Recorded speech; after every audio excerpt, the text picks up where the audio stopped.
Aber قربان بمخانة كتاتلنا زلخم كبران سلام كمي تخونو ناي زعلات معبالتات انه فلما قند نطبتات اب زوريا تግራይ ክትትል ድሮን ይቕጽል ኣሎ ክብል ሕወሓት ኣፍሊጡ ሕወሓት ነቲ ብሕብረት ኣውሮፓ ዝቐረበሉ ክስ ድማ ካብ ጉጉይ መረዳእታ ዝተበገሰ መሰረት ዘይብሉ ክብል ነጽግዎም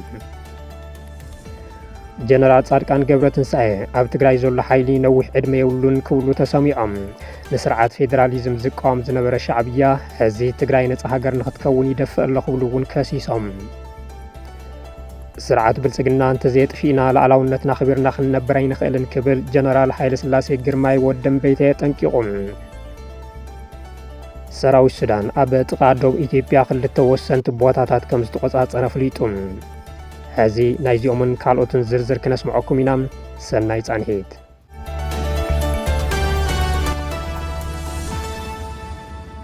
ኣብ ዙርያ ትግራይ ክትትል ድሮን ይቕጽል ኣሎ ክብል ሕወሓት ኣፍሊጡ ሕወሓት ነቲ ብሕብረት ኣውሮፓ ዝቐረበሉ ክስ ድማ ካብ ጉጉይ መረዳእታ ዝተበገሰ መሰረት ዘይብሉ ክብል ነጺግዎም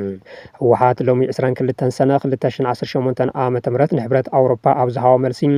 እቲ ሕብረት ዘውፅኦ መግለጺ ካብ ዝተዛብአ ሓበሬታ ዝብገስን ኣብ ባይታ ዘሎ ሓቅታት ዝኸሓድን ብምባል ነጺግዎም ሕወሓት ሕብረት ኣውሮፓ ናብ ኢትዮጵያ ልኡኽ ብምልኣኽ ኣብ ህልው ኩነታት ትግራይ ዘቕረቦ መግለጽን ነቐፌታን ሙሉእ ብምሉእ ብምንጻግ መልሲ ይብለሎም ሕወሓት ኣብ ትግራይ ተማዕዳዳዊ ክልላዊ ቤት ምኽሪ ኣጣሽን ዝብል ክሲ ሕብረት ኣውሮፓ ፍጹም መሰረት የብሉን ብምባል ዝነጸጎ ኮይኑ ቅድሚ ሕዚ ብሕጊ ዝተመረጸ እንኮ ቤት ምኽሪ ክልል ትግራይ ናብ ስርሑ ተመሊሱ እምበር ካልእ ዝተጣየሸ ሓድሽ ቤት ምኽሪ የለን ኢሉ እቲ ብህዝቢ ተመሪጹ ግን ድማ ብውዕሊ ፕሪቶርያ ተወንዚፉ ዝጸንሐ ቤት ምኽሪ ካብ ከተማ ክሳብ ገጠር ምስ ህዝቢ ሰፊሕ ዘተ ድሕሪ ምክያድ ናብ ንቡር ስርሑ ከም ዝተመለሰ እዚ ድማ ብታሕተዋይ ማሕበሩ እውን ተቐባልነት ዝረኸበ እዩ ክብል መጒቱ ሕወሓት ግድድ ወተሃደራዊ ምርመራ የካይደሎን ዝብል ክሲ ዘይንጽሩን ጭብጢ ዘይብሉን ክሲ ብምባል ዝነጸገ ሕወሓት ይኹን እምበር ኣብዚ ሕዚ እዋን ኣብ ዙርያ ትግራይ ልዑል ወተሃደራዊ ምውፋር ቀጻሊ መጥቃዕቲ ሰው ኣልቦ ነፈርትን ስለያ ኣየር እናተኻየደ ኣብ ዘለሉ እዋን ሰበስልጣን ትግራይ ህዝቢ ካብ ተወሳኺ ህልቂትን ስግኣት ህልውናን ዓርሲ ምክልኻል ንምግባር ሞራላውን ሕጋውን ሓላፍነት ከም ዘለዎም ኣስሚሩሉ ንውዕሊ ፕሪቶርያ እናጠሓሰን ሙሉእ ብምሉእ ንኸይፍጸም ዝገበረን መንግስቲ ፌደራል ኮይኑ እናሃሎም ሓንቲ መዓልቲ ተዛሪቡ ዘይፈልጥ ሕብረት ኣውሮፓ ሕዚ ኣብ ልዕሊ ሕወሓት ጥራሕ ክስ ምቕራቡ ኣብ ትዕዝብቲ ከም ዘእትዎ ነጺሩ መንግስቲ ፌደራል ኣብ ልዕሊ ነዳድን ንግድን እገዳ ብምግባር ኣብ ልዕሊ ህዝቢ ትግራይ ከቢድ ቁጠባዊ ቁልውላውን ጸገማትን ብምፍጣር ተመዛበልቲ ናብ መረበቶም ንኸይምለሱ ብምግባር ብዘይ እኹል ደገፍ ከቢድ ጸገም ከም ዘጋጠሞምን ሕዚ እውን ንሻሻይ ክረምቲ ኣብ ቁርን ክሕልፉ ፈሪዱ ከምኡ እውን ሕጋውነት ሕወሓት እንትስርዝ ሕብረት ኣውሮፓ ኣበይ ነይሩ ብምባል ዝሓትት እቲ ውድብ ጊዜያዊ ምምሕዳር ትግራይ ንኽፈርስ ዝተወሰነ እውን መሰረታዊ ረብሓ ህዝቢ ክሕሉ ብዘይምኽኣሉን ብዓብዪ ድማ መገልገሊ መንግስቲ ፌደራል ኮይኑ ይሰርሕ ብምንባሩን ኢሉ ሕብረት ኣውሮፓ ዘውፅኦ መግለጺ ኣብ ሰሜን ኢትዮጵያ ዘሎ ወጥሪ ዓሚቕ ስኽፍታ ከም ዝፈጠረሉ ብምሕባር ሕወሓት ኣብ ትግራይ ጎና ቤት ምኽሪ ብምጥያሽን በይናዊ ግድድ ወተሃደራዊ ምልመላ ብምክያድን ነቲ ኣብ 2015 ዓመተ ምህረት ዝተፈረመ ውዕሊ ኣብ ሓደጋ የውድቖ ከም ዘሎ ጠንቂቑ እዩ እቲ ሕብረት ኩሎም ወገናት ስምምዕ ፕሪቶርያን ምትግባር ዳግማይ ብህፁፅ ዝርርብ ክጅምሩ እውን ፀዊዑ እዩ ነቲ ብላዕለዋይ ወኪል ሕብረት ኣፍሪካ ኦሉሴጉን ኦባሳንጆ ዝምራሕ ናይ ሽምግልና ጻዕርታት ሙሉእ ደገፍ ከም ዝገብረሉ እውን ሕብረት ኣውሮፓ ኣረጋጊጹ ሕወሓት እውን ንልዝብ ድልው ምዃኑን ኣብ ልዕሊ መንግስቲ ፌደራል ጸቕጥን ክፈጥርን ጻዕዊ ተቕሪቡ እዩ ምክትል ኣቦ ወንበር ሕወሓት ኣይተ ኣማኑኤል ኣሰፋ ማሕበራዊ ገጽ ኣብ ዘስፈርዎ ጽሑፍ ምዕራባውያን ክብርታት ብምባል ዝሓተቱ ኮይኖም እቲ ንነዊሕ እዋን ዝተምሃርናዮም ክብርታት ምዕራባውያን ኣብዚ ደረጃ ምውዳቖም ኣዝዩ ዘተሓሳስብ ብምባል ወቒሶም ሰብኣዊ መሰላት ሰብኣውነት ልዕልና ሕግን ዲሞክራስን ብከምዚ ዝመሰለ ልዑል ደረጃ ወገናውነት ኣብ ወጋዕ ዳጋ ዝኣተው ይመስሉ ዝበሉ ኣይተ ኣማኑኤል ስለምንታይ ገለ ምዕራባውያን ዲፕሎማሰኛታት ንሓደ ምጽናት ዓልየትን ዓለም ለኻዊ ገመናት ፈጺሙ ተባሂሉ ዝተኸሰሰ ስርዓትን ስቕ ብምባል ሕጋውነት ዝህብዎ ዘለዉ ብምባል እዚ ድማ ምትባዕ ተወሳኺ ግፍዒ ኢሎምዎም ናይ ትግራይ ኩነታት ብሓቂ ሸለል ክበሃል ዝኽእል ነገር ድዩ ከምዚ ዓይነት ዘይምዕሩይ ኣተሓዛ ኣብቲ ዞባ ዘላቒ ሰላምን ጸጥታን ኣበርክቶ ከም ዝገብር ብሓቂ ተኣምኑ ዲኹም ምድግጋም ሃገራዊ ረብሓታት ምዕራባውያን ብዋጋቲ ባዕሉ ዝሓንፀፆም መትከላት ከመይ ኢሉ መጺኡ ምዕራባውያን ክብርታት ብምባል ኣብ ኢትዮጵያ ዝርከቡ ንምዕራባውያን ዲፕሎማሰኛታት ሕቶ ቀሪቦም ኣይተ ኣማኑኤል ኣሰፋ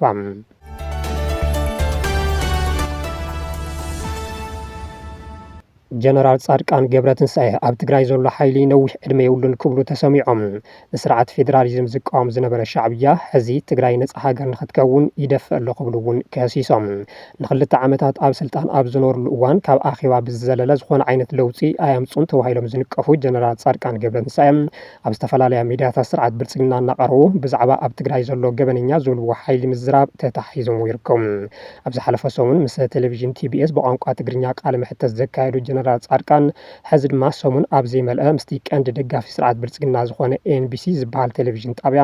ብቋንቋ ኣምሓርኛ ፃንሒት ገይሮም ኣሎም። ካብ ህወሓት ክሳብ ሻዕብያ ካብ ኦላ ክሳብ ፋኖ ካብ ትግራይ ክሳብ ኤርትራን ግብፅን ብሓሳብ እናረገፁ ርእቶም ዝሃቡ ጀነራል ጻድቃን ነቲ ቀንዲ ሓማሲ ሰላም ቀርኒ ኣፍሪካ ተገይሩ ዝኽሰስ ብልፅግና ግና ሽሙ ክጠቕስዎ ይተርኣዩን። ጀነራል ጻድቃን ኣብ ትግራይ ዝርከቡ ውሕዳት ገበነኛታት ብምባል ዝፀውዕዎም ኣመራርሓ ህወሓት ገበኖም ንምሽፋን ካሊእ ተደራረብቲ ገበናት እናፈፀሙ ይኸዱ ኣለዉ ዝበሉ ኮይኖም ምስ ሻዕብያ ፅምዶ ፈጢሮም ናብ ካሊእ ኩናት ንምእታው ይንቀሳቐሱ ኣለዉ ክብሉ ከሲሶም ንስርዓት ፌደራሊዝም ዝቃወም ዝነበረ ሻዕብያ ሕዚ ነፃ ትግራይ ኣጣዊሽ እናበለን ኣመራርሓ ህወሓት ይደፍኦም ኣሎም ግን ኣይሳኽዕሉን ብምባል ድማ እንተኾነ ዝፍጠር ኩናት ኣብ ዘላንበሳን ዓዲ ኋላን ካብ ዝኸውን ኣብ ጋሸናን ወልድያን ንምግባር ይጥቀመሉ ይኸውን ኢሎም ህወሓት ካብ ሻዕብያ ዝገደደ ኣዋጅ ወተሃደራዊ ግፋ ኣውፂኡ መናእሰይ ናብ ኩናት ንምድጓን ፃዕሪ እኳ እንተገበረ ብፍላይ መንእሰይ ብሓፈሻ ድማ ህዝቢ ትግራይ እምቢ ኢልዎ ዝኸኣለ ናብ ኣዲስ ኣበባ ዘይከኣለ ድማ ኣብ ድሩን ገደልን ተሓዊኡ ይርከብ ኢሎም ሓድሽ ዝምልመል መንእሰይ ክረኽቡ ተሪፉ ኣባላት ሰራዊት ትግራይ ዝነበረ መንእሰይ እውን እናወፀ ኣብ ገዝኡ ዝቕመጥ ዘሎ በዚ እውን ቅድሚ 4 ዋርሕ 15 16 ሽሕ በዚ ሓይሊ ዝነበሩ ሓደ ኣርሚ ናብ 2-3 ሽሕ ነኪኡ ብምባል ምስቲ ህወሓት ሰራዊት የሰልጥን ኣሎ ዝብል ክሲ ዝቃረን ሓሳብ ሂቦም ኣብ ትግራይ ዘሎ ሓይሊ ካብ መጠን ንላዕሊ ብሄርተኛ እናኾነ ከም ዝመፀ ምስ ናይ ጀርመንን ጣልያንን ዝነበረ ብሄርተኝነት ዘመሳሰሉ ጀነራል ጻድቃን ንሶም ዝመርሕዎ ቤት ምክሪ ሰላምን ለውጥን ዝተባሃለ ውዳብን ካብዚ ብዝተፈለየ ኢትዮጵያ ንኸይትፈርስን ትግራይ ድማ ዳግም ናብ ኢትዮጵያ ንምምላስን ከም ዝሰርሕ ኣረጋጊፆም ብእኒ ደብረፅዮን ዝምራሕ ዝበልዎ ሓይሊ ናብ ፋሽስትነት እናተለወጠ መፅኡ ብምባል ምስኒ ሞሶሎኒን ሂትለርን ዘመሳሰልዎ እንትኾነ ከምኣቶም ዕድመ ይህልዎን ኣብ ሓፂር ግዜ ክእለ ኢሎም በዓል ዋና ውዕሊ ፕሪቶርያ 3 ኣካላት እዮም ዝበሉ ጀነራል ጻድቃን ንሳቶም ድማ መንግስቲ ፌደራል ዓለም ለኸ ማሕበረሰብን ህዝቢ ትግራይ እዮም ስለዚ ብወገን ትግራይ በዓል ዋና እቲ ውዕሊ ህዝቢ ትግራይ ብምባል ነቲ ብሽሙ ዝፈረመ ህወሓት ዘግለልዎ እንትኾኑ ይኹን እምበር መንግስቲ ፌደራል ንዓለም ለኸ ማሕበረሰብን ብዛዕባ እቲ ውዕሊ ኣብ ቦትኦም ከም ዘለዉ ብምጥቃስ ብትግራይ ግና ከም ዝፈረሰ እዮም ገሊፆም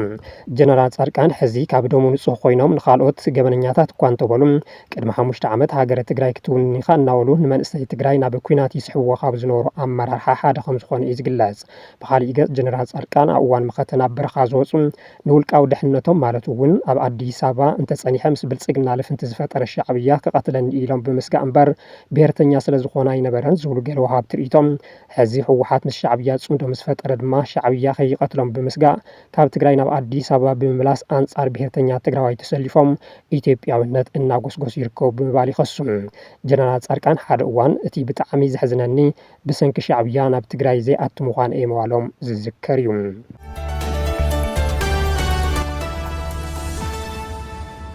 ስርዓት ብልጽግና እንተዘየጥፊእና ላዕላውነትና ኽቢርና ክንነብር ኣይንኽእልን ክብል ጀነራል ሃይለ ስላሴ ግርማይ ወድን ቤተ የጠንቂቑ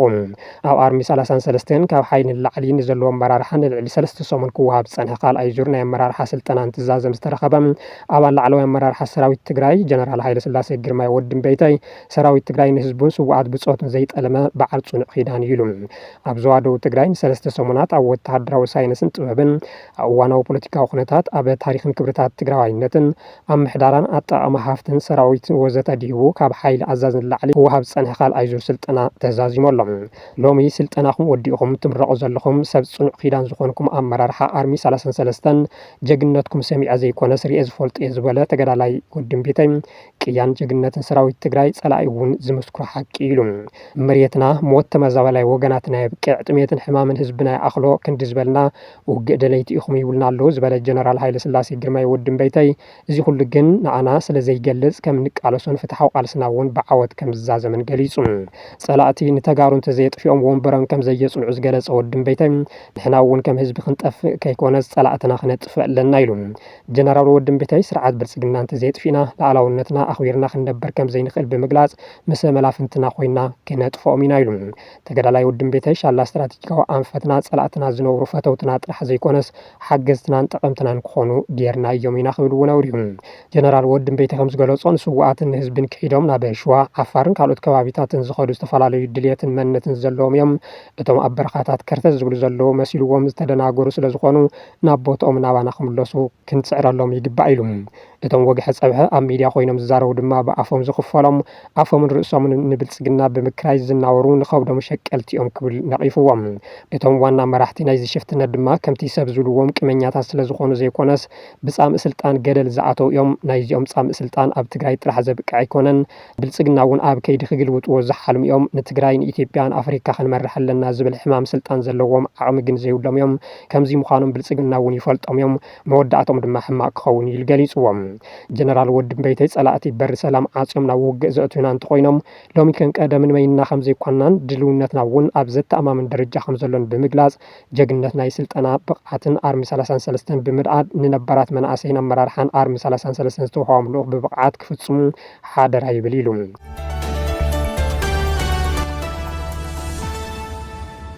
ውድብ ናጽነት ትግራይ ውናት ንዶክተር ደጀን መዝገቦ ካብ ኣቦ ወንበርነት ብምብራር ሓድሽ ኣመራርሓ ሸይሙ እቲ ውድብ ኣመራርሓ ፈጻሚ ስራሕን ቤት ምኽርን ከም ዝመረጸ እውን እላው ገይሩ ብኻሊእ ገጽ ኣብ ኣዲስ ኣበባ ዝርከቡ ዶክተር ደጀን ማፍያ ጉጅለ ሕወሓት ብድሕሪት ዝዕጅቦ ጫልዳ ጉባኤ ጌርካ ኩናት ሕወሓት ፍትሓዊ ኩናት እዩ እናበልካ ምድኻርን ብሽም ነጻነት መናእሰይ መጋበርያ ኩናት ጽምዶ ምግባርን ይኽብሉ ኮኒኖምዎም 20 ሰነ 2018 ዓመተ ምህረት ሳልሳይ ሓፍሻዊ ጉባኤ ዘካየደ ኣብ መቐለ ዝርከብ ኣመራርሓ ውድብ ነጻነት ዕላማን መትካልነት ውድብ ተጨዊ ከም ዝነበረ ብምጥቃስ ኣጋጢምዎን ንዝበሎ ሓደጋ ህልውና ንምድሓን ዘካየደ ከም ዝኾነ የፍሊጡ ብምዃኑ እውን እቲ ውድብ ጉባኤ ብምክያድ ንኣቦ መንበር ዝነበሩ ግን ድማ ናብ ደንበ ብልጽግና ተጸንቢሮም ንዝበሎም ዶክተር ደጀንን ምክትሎምን ብምብራር ሓድሽቲ ኣመራርሓ ከም ዝሰየመ ኣፍሊጡ ኣሎ ብመሰረት እዚ ሸውዓተ ተፈጸምቲ ስራሕ ዝመረጸ ኮይኑ ዶክተር ገብረ መድህን ሮምሃይ ኣቦ መንበር እቲ ውድብ ሓጋዚ ፕሮፌሰር ገብረ ሊባኖስ ገብረ ማርያም ምክትል ኣቦ መንበር ኣይተ ገብረ ስላሴ ካሕሳይ ሓላፊ ርክብ ህዝብን ሚድያን ኣይተ ኣብየል ገብረ መድህን ሓላፊ ጉዳያት ወጻኢ ሓጋዚ ፕሮፌሰር ገብረ ህይወት ሃይለ ማርያም ሓላፊ ጉዳያት ፖለቲካ ኣይተ ብርሃ ካሕሳይ ሓላፊ ክፍሊ ውድብ ናጽነት ኣይተ መብራህቶም ኣብርሃ ሓላፊ ክፍሊ ፋይናንስን ምሕደራ ሃፍትን ገይሩ ከም ዝሰየመ ዕላው ገይሮሎም ከምኡውን 21 ኣባላት ቤት ምኽሪ ብምሕራይ ነቲ ዕላማ ነጻነት ናብ ዋጋ ዕዳጋ ብምእታው ብሄራዊ ሓርነት ናብ ደንቢ ኢትዮጵያውነት ኣእትይዎም ንዝበሎም ዶክተር ደጀን መዝገቦ ምትክኡ ኣፍሊጦሎም ማህተም ሒዞም ናብ ኣዲስ ኣበባ ዝኸዱ ዶክተር ደጀን ነቲ ጉባኤ ዝቃወም መግለጺ ዘውፅኡ እንትኾኑ ኣሰርቲ ማፍያ ጉጅለ ተኸቲሎም ሕገ ደንቢ ውድብና ብግልጽ ጥሒሶም ናይ ውድብና ሕጋዊ ናይ ውሳነ ኣካላት ኣቆናጺቦም ኣፍልጦን ክትትልን ቦርድ መረጻ ነጺጎም ማፍያ ጉጅለ ሕወሓት ብድሕሪ ዝዕጅቦ ጫልዳ ጉባኤ ጌርካ ኩናት ሕወሓት ፍትሓዊ ኩናት እናበልካ ምድኻርን ብሽም ናጽነት መናእሰይ መጋበርያ ኩናት ጽምዶ ምግባርን እዩ ብምባል ገሊጾምዎም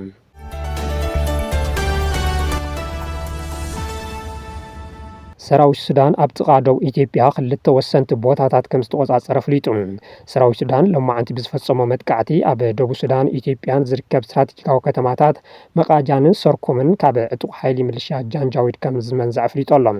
ብቤንሻንጉል ጉሙዝ ኣቢሉ ዝተጸግዐ ብብልጽግና ዝድገፍ ሰራዊት ጀነራል ሄሜቲ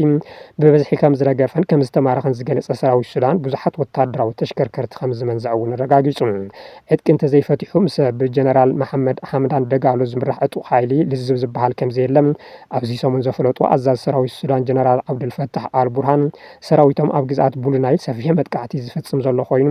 ተወሰኽቲ ቦታታት ይምንዝዕ ከም ዘሎ እዩ እናተገለጸ ዝርከብ ኣብ ዝሓለፈ ኣልባራ ዝተባሃለ ስትራቴጂክ ቦታ ዝሓዘ ሰራዊት ሱዳን ካብ ደቡብ ኢትዮጵያ 1 ኪሎ ሜትር ርሒቓ ብትርከብ ከተማ ጊሰንን ኣልኩምሩክን ተኸታተልቲ ውግኣት የካየድ ከም ዘሎ ዕላው ገይሩ እዩ ከምኡውን ኣብ ወርሒ ሰነ ጥራሕ ካብ ኢትዮጵያ ዝብገሳ 4 ድሮናት ከም ዝሓምሸሸ ዘፍለጠ ኮይኑ ናብ ደቡብ ኢትዮጵያ ብምጽጋዕ ኣብ ልዕሊ ነቲ ዕጡቕ ዝድግፍ ዘሎ ስርዓት ብልጽግና ጽዑንቶ ንምፍጣር ዝዓለመ ምንቅስቓስ የካይድ ከም ዘሎ እናተገለጸ ዝርከብ ስርዓት ብልጽግና ነቲ ብሕቡራት ዓረብ ኤሚሬት ዝምራሕ ሚሊሻ ጃንጃዊድ ካብ ምድጋፍ ብተወሳኺ ሰራዊቱ ናብ ክልል ቤንሻንጉል ከም ዘጸግዐ ኣብቲ ዝሓለፈ ሰሙን ተገሊጹ እዩ እዚ ድማ ኣብቲ ዞባ ካሊእ ጎነፅን ጥፍኣትን ከይፈጥር ኣህጉራዊ ስግኣት ፈጢሩ ይርከብ